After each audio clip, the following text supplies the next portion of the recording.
Bom dia, irmãos. Os irmãos podem se aceitar.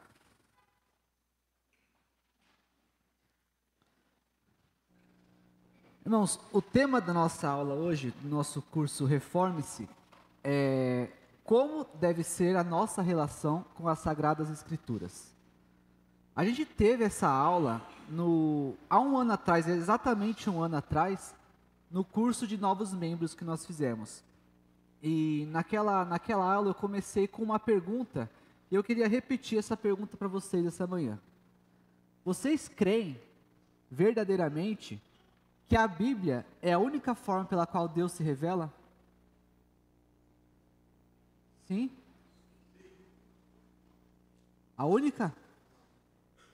Nossa, vocês caíram na pegadinha de novo, hein? 2 anos seguidos, hein? No terceiro... Irmãos, quando a gente fala sobre revelação de Deus, a gente precisa fazer uma distinção necessária nesse começo aqui. Existem 2 formas de revelação: a revelação geral e a revelação especial. E ela se diferencia principalmente em 2 quesitos. Revelação geral, ela recebe esse nome por 2 motivos. O primeiro é com relação ao público que recebe essa revelação, e também com relação ao seu conteúdo. Ou seja, a revelação geral ela é destinada a todas as pessoas, sem nenhuma distinção. Todo ser humano que existe recebe obrigatoriamente a revelação geral de Deus. E com relação ao seu conteúdo, porque essa revelação ela não dá detalhes da obra de Deus durante o curso da humanidade. Ela apenas dá alguns insights, para a pessoa saber que existe um Criador.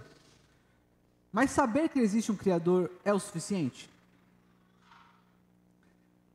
Vocês têm alguma dúvida com relação às pessoas receberem a revelação geral? Vocês acreditam que todos recebem? Uma das formas de revelação geral é a questão da natureza. Quando a gente observa a criação de Deus, a gente vê ali a revelação do Criador, certo? Quando a gente observa a imensidão do céu, quando a gente observa uma árvore crescendo e dando seus frutos, a gente pode não saber por que ela está ali, mas a gente sabe que alguém criou ela. Algumas pessoas tentam inverter essa ordem e dizer que ela nasceu do nada, ou que ela cresceu através de uma explosão, o que não faz muito sentido, a gente sabe, mas eles tentam tirar a criação de Deus disso. Mas essas pessoas, elas não podem negar que elas receberam essa revelação geral. E uma pessoa que nasceu cega? Ela recebeu a revelação geral? Como?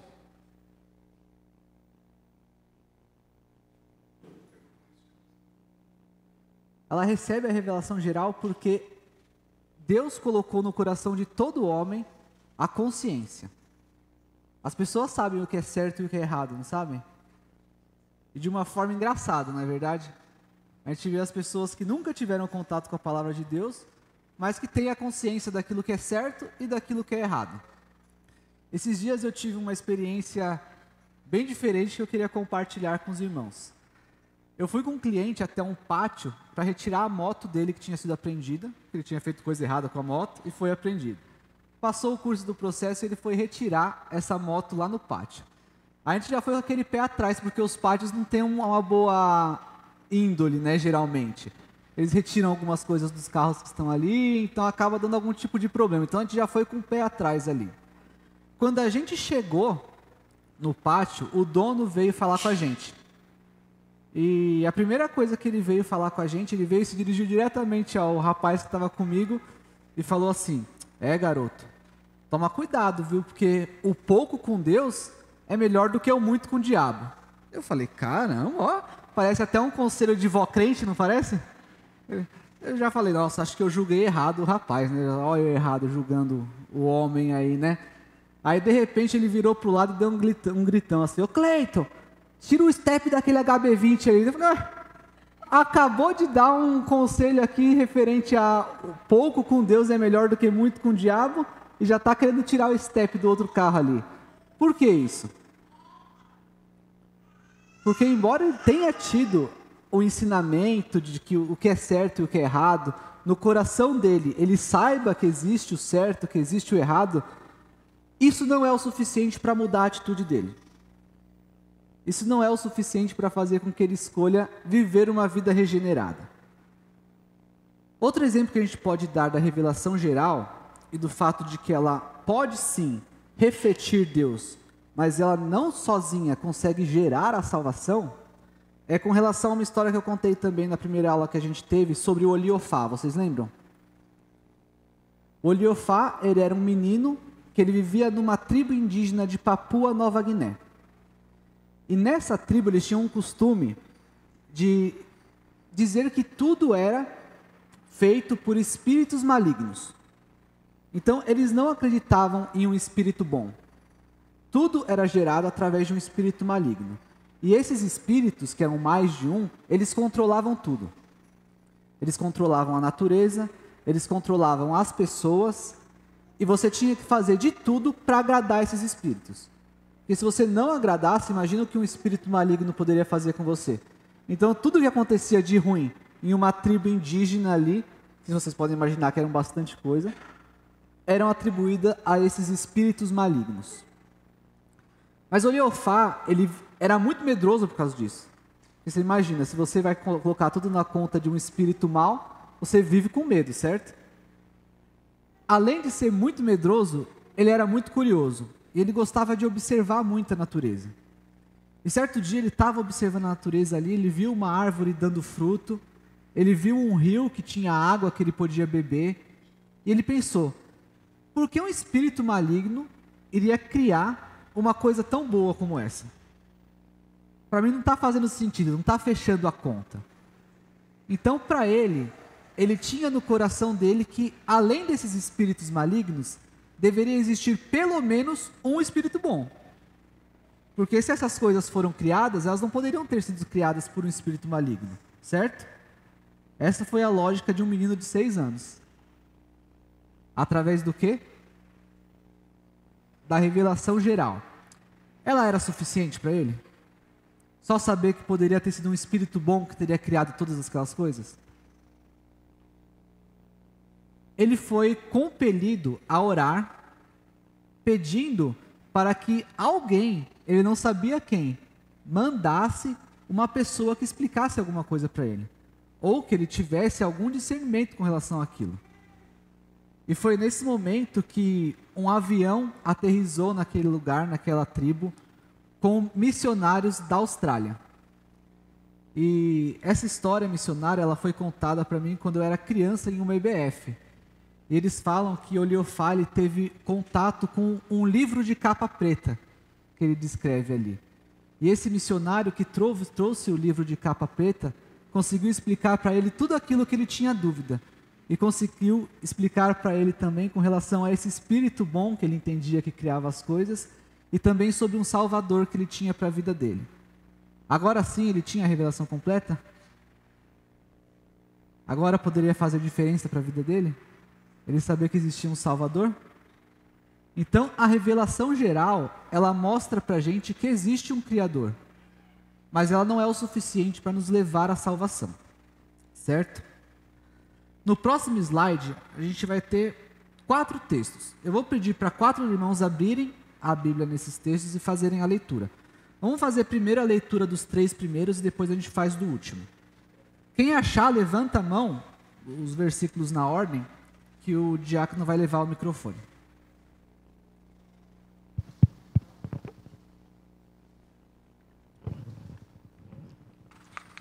Os céus proclamam a glória de Deus, e o firmamento anuncia as obras das suas mãos.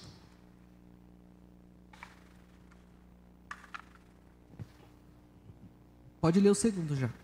Pode ler o segundo e o terceiro.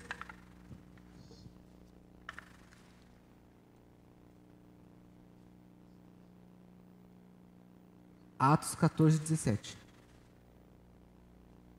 Contudo, não se deixou a si mesmo sem testemunho, beneficiando-vos lá do céu, dando-vos chuvas e tempos frutíferos, enchendo de mantimento e de alegria os vossos corações. Agora outro irmão pode ler Romanos 1:20.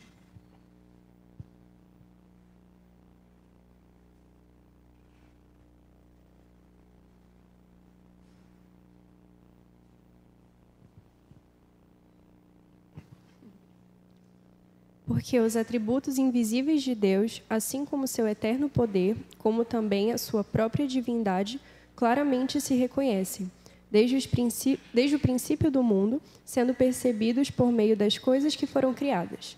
Tais homens são, por isso, indesculpáveis. Então, tanto no Velho Testamento como no Novo Testamento ali, nós temos indicação de que a natureza, a criação de Deus, ela foi feita para resplandecer a glória de Deus. E quando nós observamos isso, nós temos a revelação geral de Deus. Vamos ver também agora Romanos 2:14 e 15. Quando, pois, os gentios que não têm a lei fazem por natureza o que a lei ordena, eles se tornam lei para si mesmos, embora não tenham a lei.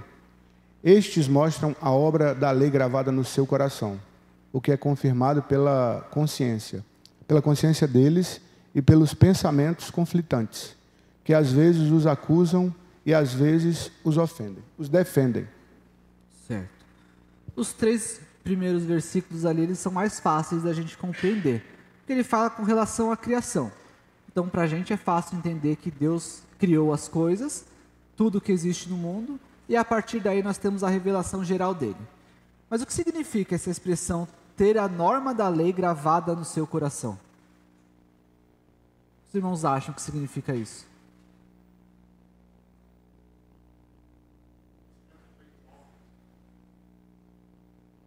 Certo. Então, as pessoas que têm a lei de Deus gravada no seu coração são salvas, certo? Sim ou não? Certo. Como parte da revelação geral, Deus gravou no coração do homem a sua lei. Então, o homem consegue ter consciência para discernir o que é certo e o que é errado. Isso não se confunde com a ação do Espírito Santo no coração. Não necessariamente uma pessoa que tem o Espírito Santo é a mesma pessoa que vai ter a lei gravada no seu coração. Todos têm ela. Mas o Espírito Santo, sim, só habita naqueles que são eleitos. E a gente viu também nesse versículo que a gente acabou de ler, que a revelação geral, embora não seja suficiente para trazer a salvação, trazer todo o detalhe da revelação de Deus, ela é o suficiente para uma coisa: para tornar o homem indesculpável com relação aos seus pecados. Porque o homem, ele sabe do certo e do errado. Pela criação, ele consegue saber que existe um Criador. E mesmo assim, ele não o busca. Ele não o busca, e isso torna o homem indesculpável. O autor do livro que a gente usa como base para esse estudo, ele traz uma observação importante com relação à revelação geral ainda. Ele fala que com a queda, toda a criação sofreu também. Toda a criação caiu. Então, quando a gente observa a criação hoje em dia, a gente não consegue ver todo o resplendor da glória de Deus como era na criação de fato ali. O homem também se tornou emburrecido. O pastor trouxe um estudo esses dias, alguns domingos atrás, falando que o homem, ele não está em ascensão com relação ao seu intelecto. Muito pelo contrário, o homem vem decaindo. Eles eram mais inteligentes antes do que estão sendo agora. E isso mostra a criação de Deus sendo afetada pelo pecado. E cada vez mais se torna difícil para o homem enxergar Deus na revelação geral. E por isso que a gente vê esse declínio do mundo num contexto geral. As pessoas estão cada vez mais longe de Deus, porque a revelação geral para elas está cada vez mais difícil de ser entendida pela queda. Com isso nós chegamos à revelação especial. A revelação especial, sim, ela se encontra na palavra de Deus. E com certeza os irmãos já ouviram algum argumento tentando tirar a credibilidade da palavra de Deus, certo? Afinal de contas, quem pode garantir para a gente que a Bíblia é realmente a palavra de Deus? Ela não foi escrita por homens pecadores? Os livros foram selecionados por quem? Para fazer parte do cânon bíblico. Homens pecadores, não é? Quem garante que não vai ter nenhuma falha aí nesse processo? Imaginem que são processos complexos. A pessoa escreveu o livro, houve um espaço aí de 1.600 anos entre os livros da Bíblia. Alguém compilou para que esses livros formassem o cânon bíblico, e a gente precisa acreditar que não existe nenhuma falha aí? Eu queria mostrar um vídeo para os irmãos que está no próximo slide. É um vídeo bem rapidinho. Mãe, a senhora não lembrou quem sou eu, não? Quem é você? É, Sei, pastor. eu sei, mas quem que eu sou? Quem é você? É, Francisco? não, mãe, Não. não, Seu nome? é, Reinaldo? não, Reginaldo? não, Aloysio? Aloísio, Aloísio, Aloysio é meu filho. é, sou teu filho. E Jesus na vida da senhora? O que que Jesus é na vida da senhora, Meu mãe? salvador. É? Só serei salva através de Jesus Cristo, meu Senhor. O que que Jesus fez para salvar a senhora? Morreu na cruz. Olha, Ressuscitou. a senhora crê que Jesus vai voltar, mãe? Vai. Vai voltar? Vai. Isso. E nós vamos viver com Jesus para sempre? Se for salvo. Se for salvo. Se crê em Jesus como Salvador, né?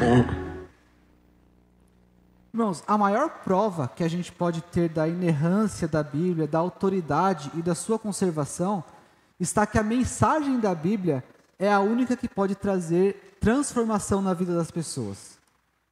Nenhum outro livro pode trazer isso que essa senhora demonstrou nesse vídeo. Ela lembra das coisas que ela aprendeu sobre a Bíblia, das coisas que ela leu na Bíblia, porque aquilo não está gravado somente na mente dela. A gente viu que uma mente amortecida pode esquecer até mesmo o nome dos filhos, mas aquilo está gravado no coração dela. O Espírito Santo garante que ela vai lembrar daquilo por toda a vida. Então, quando a gente fala sobre a inerrância da Bíblia, a gente pode ter certeza porque a gente tem fé e a gente vive isso, a gente vê isso diariamente do que a Bíblia faz na vida das pessoas. A revelação especial de Deus, ela tem o objetivo de levar o pecador de volta ao seu Criador.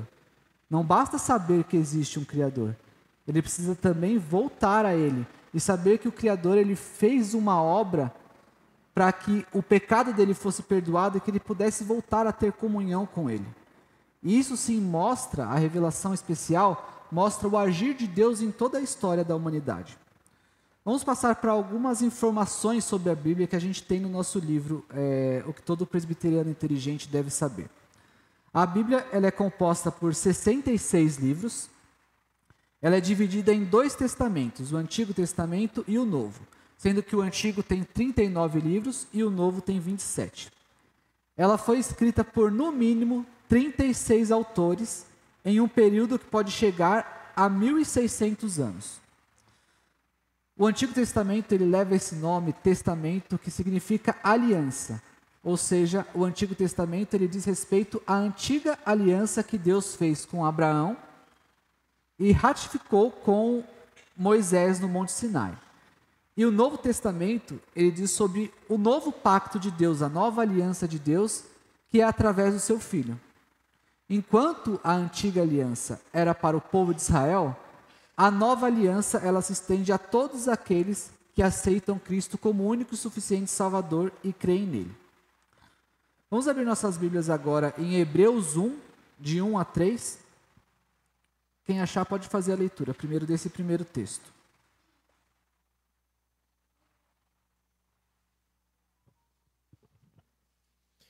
Havendo Deus, outrora, falado muitas vezes e de muitas maneiras aos pais pelos profetas, nesses últimos dias nos falou pelo Filho, a quem constituiu o herdeiro de todas as coisas, pelo qual também fez o universo.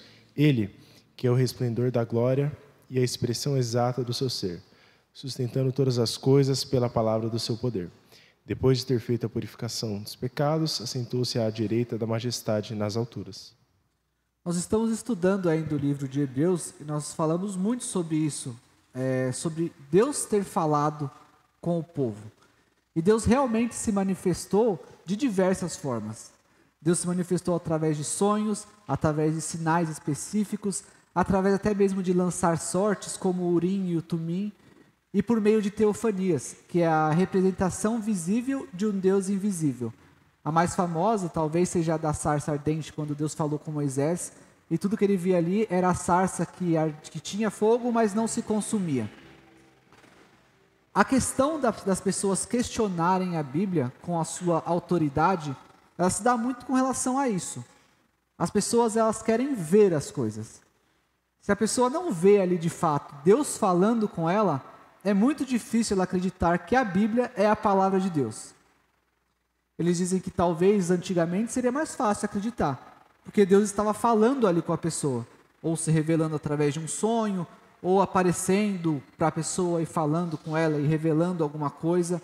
Mas para o homem, que é totalmente limitado, se torna difícil acreditar que um livro é a palavra de Deus toda e que Deus está falando com ele ali através dele.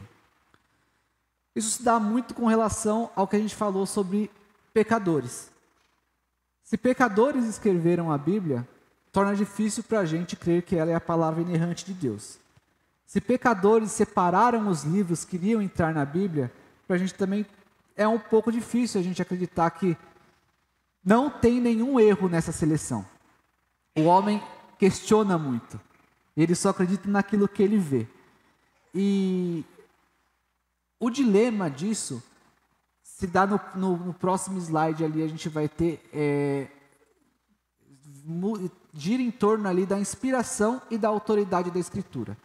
A palavra-chave para a gente entender essa questão de por que a Bíblia não tem falha, ela gira em torno dessa palavra inspiração. Quando a gente fala de inspiração, a gente entende aquilo que você recebe de alguém, certo? Ou você recebe de alguma coisa, a pessoa que escreve um livro fala que ela recebeu uma inspiração para escrever esse livro, certo? Quando a gente fala da Bíblia, a gente também tem essa certeza de que a Bíblia ela foi inspirada, e ela foi inspirada por Deus. Quando Martinho Lutero ele foi debater com os líderes da Igreja Católica, ele tinha a chance de se retratar. Ele podia falar, olha, eu estava errado em tudo que eu falei aqui até agora, eu retiro o que eu disse e vamos seguir a vida aqui do jeito que está. Ele teve essa oportunidade. Mas ele falou algo perante as autoridades que poderiam causar mal à vida dele. Eu queria ler para os irmãos aqui o que ele falou. Ele falou o seguinte: a menos que eu seja convencido pelo testemunho das Escrituras ou por razão clara, pois não creio somente no Papa ou em concílios, visto que se sabe muito bem que eles já erraram e se consideraram muitas vezes e se contradisseram muitas vezes. Estou constrangido pelas Escrituras que já citei e a minha consciência está cativa à palavra de Deus. Não posso me retratar e não me retratarei de coisa alguma, porque não é seguro nem correto agir contra a consciência. Não posso agir de outro modo. Mantenho minha posição. Que Deus me ajude. Amém. Essa foi a palavra de um homem que poderia ter a sua vida tirada ali naquele momento. O que garantia e o que dava tanta clareza para Martinho Lutero para se basear somente nas Escrituras e colocar em risco a sua própria vida? Por que ele tinha tanta certeza de que a Escritura estava certa? De que não tinha nenhum erro ali? Afinal de contas, há pouco tempo ele acreditava que aqueles homens ali, eles eram colocados por Deus. O que fez ele mudar de ideia tão rapidamente? Volta no próximo slide, por favor, e vamos fazer a leitura dos dois outros textos. Isso, do de 2 Pedro e de 2 Timóteo. Quem achar pode fazer a leitura também.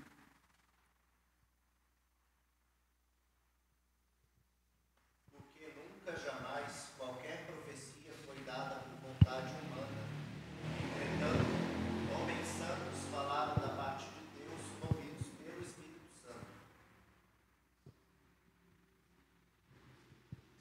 Alguém pode ler o próximo também de 2 Timóteo.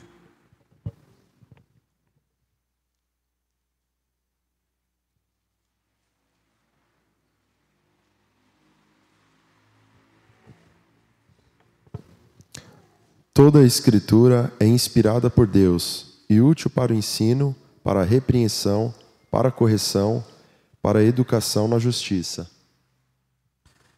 Martinho Lutero ele tinha certeza de que a Bíblia é infalível porque ele sabia que ela era inspirada por Deus. O termo inspiração que o apóstolo Paulo usou ali é o termo theopneustos, que significa soprada por Deus. Paulo ele ensina que a Escritura ela foi soprada por Deus para todos os autores que escreveram os livros da Bíblia. Não existe nenhuma revelação dentro da Bíblia que não tenha vindo da parte de Deus. Em um dos cultos domésticos que a gente fez, a Olivia ela fez uma pergunta muito interessante para a gente. Ela perguntou o seguinte: se Deus é quem escreveu a Bíblia através das pessoas, então Deus ficava soprando baixinho assim no ouvido da pessoa e a pessoa só escrevia? Vocês acham que era assim? Sim? Não? Existia essa possibilidade de ser assim? Nós não cremos dessa forma, irmãos. Sproul, quando ele vai falar sobre a teoria do ditado, ele diz que cada homem que foi compelido a escrever a Escritura, seja porque Deus mandou, como Moisés recebeu uma ordem direta de Deus de que ele deveria escrever, seja por homens que foram compelidos no seu espírito a escreverem o livro sagrado, eles foram usados por Deus para escrever aquilo que Deus queria sem nenhuma falha, mas levando em consideração as características de cada pessoa. Quando a gente lê, por exemplo, Paulo escrevendo, a gente enxerga ali um homem culto, uma pessoa que conhecia muito da lei. Quando nós lemos, por exemplo, o livro de Pedro, nós conseguimos ver a diferença de uma pessoa que tem pouca instrução, mas que é movido pelo Espírito Santo de Deus a escrever. Principalmente quando nós vemos o relato de Pedro nos evangelhos e depois nós lemos a carta de Pedro. É uma diferença gritante do homem impulsivo, que é retratado nos evangelhos, com o homem que escreveu a carta, que fala mais sobre o amor. Ele foi trabalhado durante a vida dele para escrever aquilo. Deus usou todas as experiências da vida de Pedro para que ele escrevesse a palavra dele da forma que Deus quisesse, sem nenhuma falha, mas levando em consideração as características do autor. Existe uma forma da gente saber que cada palavra que está na Bíblia, ela está ali por um motivo. Não existe nada que esteja na Bíblia que não faz diferença na nossa leitura. E a gente pode ver isso em Mateus 5,18, quando ele fala com relação ao i e ao tio, que o pastor também já falou algumas vezes aqui sobre o que significam essas expressões, né? O i e o tio ali ele foi traduzido como os menores traços do idioma que a Bíblia foi escrita. Então, na língua hebraica, tem as letras i, iod, né? Iod. São as menores traços da língua hebraica. E elas estão ali e não vão passar nem mesmo essas pequenas letras daquilo que está escrito na Bíblia. Então a gente pode ter certeza que cada palavra que está ali, ela está por um motivo. E a gente pode também ter certeza que até mesmo a forma que os livros estão colecionados ali na Bíblia, eles estão por um motivo. Porque Deus agiu também com o seu Espírito quando a Bíblia foi confeccionada na sua ordem cronológica ali de livros. Tudo que a gente vê na Bíblia é por um motivo. Seja a disposição do livro, seja as palavras que foram escolhidas. E a gente tem certeza de que toda a Bíblia é a palavra de Deus. Não existe nada ali que esteja fora ou nada que seja irrelevante para a nossa leitura. Eu contei também na nossa outra aula que quando eu fiz a minha profissão de fé, Naquela época a gente tinha prova ainda, né? Vocês não vão ter prova, vocês estão se saindo melhor do que eu. A gente tinha prova para ser recebido como membro comungante da igreja. E eu lembro que teve um presbítero que fez uma pergunta para mim. Ele levantou uma Bíblia assim, ele perguntou: você crê que tudo que está aqui é a palavra de Deus? Aí eu fiquei meio assim, achei meio estranho, eu falei não. Daí pronto, foi um escândalo, né? Um presbítero começou a olhar para o outro: como que a gente vai aprovar isso aqui? Daí um olhou assim para a minha cara e falou: não, mas tá estranha essa resposta aí. Ele falou: mas por que não é a palavra de Deus? Eu falei: não, porque essa Bíblia aí também tem o inário, né? Então o inário não é a palavra de Deus. Ele não explicou direitinho, né? Eu também tinha acho que 11 anos quando eu fiz a profissão de fé, então eu levei ao pé da letra ali. Então quase reprovei na minha profissão de fé. Então, tirando o inário, irmãos, tudo que está na Bíblia é a palavra de Deus. E a gente tem que ter certeza que a palavra de Deus contida na Bíblia é inerrante e infalível. Tudo que Deus quis revelar ao homem está na Bíblia. Não existe revelação fora dela. A gente leu num texto também que Paulo fala que tudo que tem para ser revelado, Deus revelou através dos profetas, no Novo Testamento. Nada que há para ser revelado pode ser revelado através do homem. Tudo foi revelado por Deus e já contém na Bíblia. Se tem alguma coisa que está fora da Bíblia, é heresia. Se aparece uma nova revelação que já contém na Bíblia, então ela é desnecessária, porque ela já contém na Bíblia. Nenhuma novidade pode ser acrescentada à Bíblia. Então, quando a gente fala de inspiração, a gente sabe que Deus inspirou o homem a escrever. E hoje em dia, nós temos a inspiração de Deus? Temos a inspiração de Deus? Como que a gente consegue entender a Bíblia? Vamos ler então 1 Coríntios 2,14?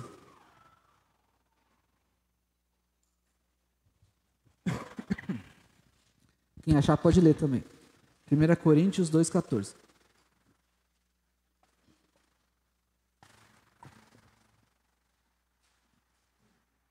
Quem achar pode levantar a mão para ler. Ora, o homem natural não aceita as coisas do Espírito de Deus, porque lhes são loucura, e não pode entendê-las, porque elas se discernem espiritualmente. Como fica a nossa situação, então? Se o homem natural não consegue entender a palavra, e nós dissemos agora que não existe mais inspiração da parte de Deus, como é que a gente fica? No próximo slide a gente tem a resposta para isso. A distinção entre inspiração e iluminação é exatamente essa. Ambos são agir do Espírito Santo de Deus. Mas a inspiração, ela já encerrou. Quando o último livro da Bíblia foi escrito, não existe mais a necessidade de inspiração. Deus já inspirou todos os homens que foram capacitados por Ele para escrever a Bíblia. Mas agora nós temos a iluminação do Espírito, que é o que faz com que a gente leia a Bíblia e consiga entender. É o que faz a diferença entre aquela pessoa que leu a Bíblia, conhece a Bíblia de cor e salteado, mas não faz nenhuma diferença para ela. E aquela pessoa que mal sabe ler, lê com toda a dificuldade, ou às vezes nem ela mesma lê, ela escuta alguém lendo para ela, mas ela tem uma transformação de vida incrível. A diferença é que a leitura da Bíblia em si não é o suficiente para trazer esclarecimento ao homem. E sim, a leitura da Bíblia com a iluminação que vem do Espírito Santo. No livro que nós estudamos, nós temos o exemplo da conversão de Lídia, que está em Atos 16:14. Diz o seguinte: o Senhor lhe abriu o coração para entender as coisas que Paulo dizia. Lídia, ela não se converteu simplesmente porque ela ouviu, porque muitas pessoas ali ouviram também.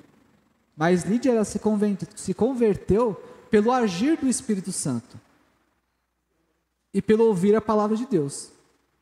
Ela ouviu a palavra de Deus com a iluminação do Espírito Santo e assim ela teve a salvação. Por isso que nós devemos empenhar esforços para ler a Bíblia mas não somente ler de uma forma aleatória.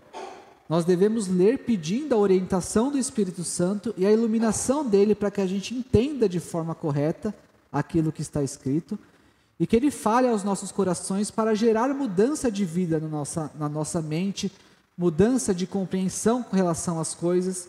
E é esse o agir do Espírito que a gente tem hoje em dia com relação à Escritura.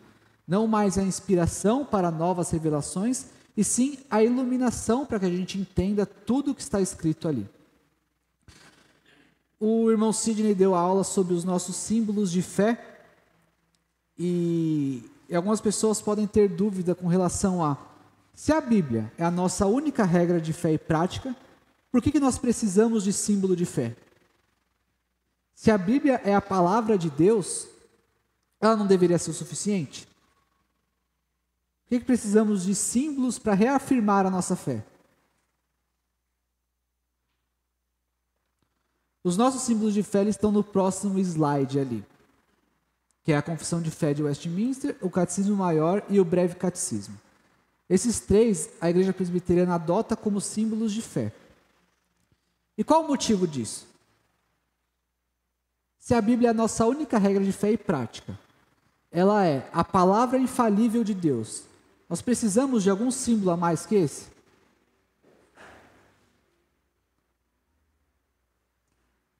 A diferença disso, irmãos, é que nós temos uma visão com relação a livros usados nas igrejas com heresias.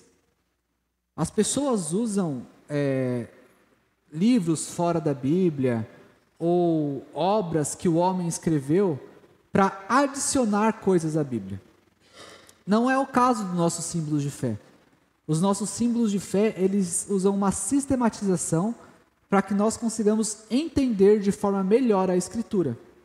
Eu vou dar um exemplo para os irmãos. No próximo slide, nós temos ali o que a Confissão de Fé de Westminster, ela fala sobre a Bíblia e sobre o fato dela ser a nossa única regra de fé e prática.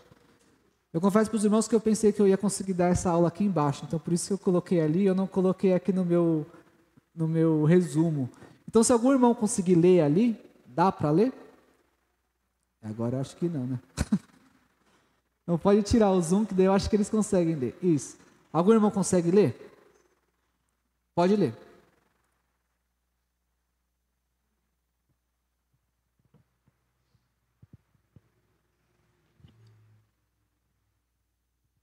Única regra de fé e prática. O juiz supremo, pelo qual todas as controvérsias religiosas têm de ser determinadas e por quem serão examinados todos os decretos de concílios, todas as opiniões dos antigos escritores, todas as doutrinas de homens e opiniões particulares, o juiz supremo em cuja sentença nos devemos firmar não pode ser outro senão o Espírito Santo falando na Escritura.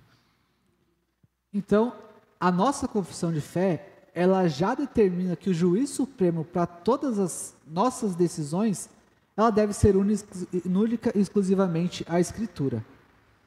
Se a gente achar uma discordância entre confissão de fé e Escritura, o que vai prevalecer? Se a gente achar uma discordância entre breve catecismo e Escritura, o que prevalece? A gente entende que Deus usa homens e capacita homens nos dias de hoje para gerar estudos, para interpretar a palavra de Deus, para fazer com que as pessoas entendam melhor a sua palavra, e a gente entende que Deus capacitou esses homens para fazer isso. E a gente sabe que já são estudos antigos, que são analisados por conhecedores da palavra de Deus, e não existe erro ali. Mas se existir, se algum dia alguém localizar algum erro na confissão de fé de Westminster, é importante que a gente saiba que o nosso juiz supremo é a Escritura. A confissão de fé, ela serve para sistematizar, para que a gente tenha um estudo mais aprofundado e tenha certeza do que está escrito ali.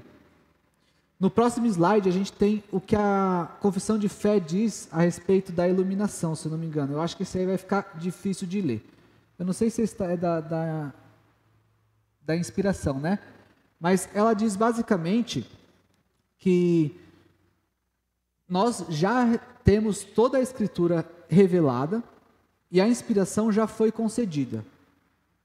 A Bíblia ela foi escrita por pessoas inspiradas por Deus e daí vem a autoridade dela. Se nós acreditamos que Deus escreveu a Bíblia através de homens por eles selecionados e capacitados, aí nós temos a inerrância dela. No próximo, a gente vai ter também o que a Confissão de Fé diz sobre a iluminação. Ela fala ali também que toda a Escritura já está escrita, não existe revelação fora dela, e que ela é o suficiente para se explicar. Ou seja, a Escritura ela é autoexplicativa. Se tiver alguma coisa nela que seja de difícil compreensão, com certeza outro texto da própria Escritura vai explicar o que está escrito ali. Mas ela pode ser interpretada sozinha. Mas ela diz também entender que nós necessitamos do Espírito Santo de Deus para que ele nos ilumine, para que a gente compreenda o que está escrito. A Escritura, ela não precisa de mais nada, ela se explica sozinha. Mas nós precisamos da iluminação para entender. Então não é a Escritura vai até aqui e a partir daqui é só o Espírito Santo que consegue explicar. Não, ela é autoexplicativa. Nós que somos limitados para entendê-la. E aí o Espírito Santo age em nosso coração. O último slide que a gente tem são duas perguntas do breve catecismo também, que as crianças já decoraram já. E a gente pode decorar também. Algum irmão pode ler as duas perguntas?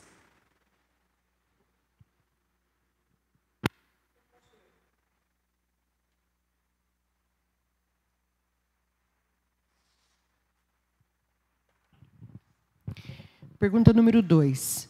Que regra deu Deus para nos dirigir na maneira de o glorificar e gozar? A palavra de Deus que se acha nas Escrituras do Velho e do Novo Testamento é a única regra para nos dirigir na maneira de o glorificar e gozar. Pergunta número 3. Qual é a coisa principal que as Escrituras nos ensinam? A coisa principal que as Escrituras nos ensinam é que o homem deve crer acerca de Deus, o dever que Deus requer do homem. Então, o breve catecismo ele também não tem a intenção de criar coisa além da Bíblia, e sim mostrar que a Bíblia é a nossa única regra de fé e prática. Através disso, irmãos, tendo este conhecimento, a gente consegue responder à pergunta que é o tema da nossa aula. Como deve ser a nossa relação com as Sagradas Escrituras? Sabendo que a Bíblia é a palavra de Deus, inerrante e infalível, sendo ela a revelação especial dele, que nos mostra o plano da redenção e pode trazer verdadeira transformação de vida, nós devemos dar mais valor para a nossa Bíblia, não é verdade? Sabendo disso, você está satisfeito com o valor que você tem dado para a sua Bíblia? Você tem usado ela como única regra de fé e prática para a sua vida toda? Ou você deixa ela no cantinho ali durante a semana e quando chega o domingo você coloca ela debaixo do braço e vem para a igreja? Muitas vezes essa é a atitude que nós temos com relação à Bíblia. Deus fala aqui na igreja com a gente, nós escutamos a palavra dele e na nossa semana nós levamos de forma, seja o que Deus quiser. Mas a Bíblia nos foi dada, pessoas lutaram para que a Bíblia chegasse impressa, traduzida para a gente, para que nós tivéssemos proximidade com Deus, para que Ele fale direto com a gente e através do Seu Espírito nós consigamos entender, consigamos aplicar em nossa vida e termos intimidade com Ele. Nós temos que ter a relação que aquela senhora tem com a palavra de Deus. Guardá-la ela no mais profundo da nossa mente. Mesmo quando o nosso cérebro já estiver amortecido pela idade ou por qualquer doença, a palavra de Deus ela nunca vai sair do nosso coração, porque o Espírito Santo garante isso. Essa é a aula de hoje, irmãos.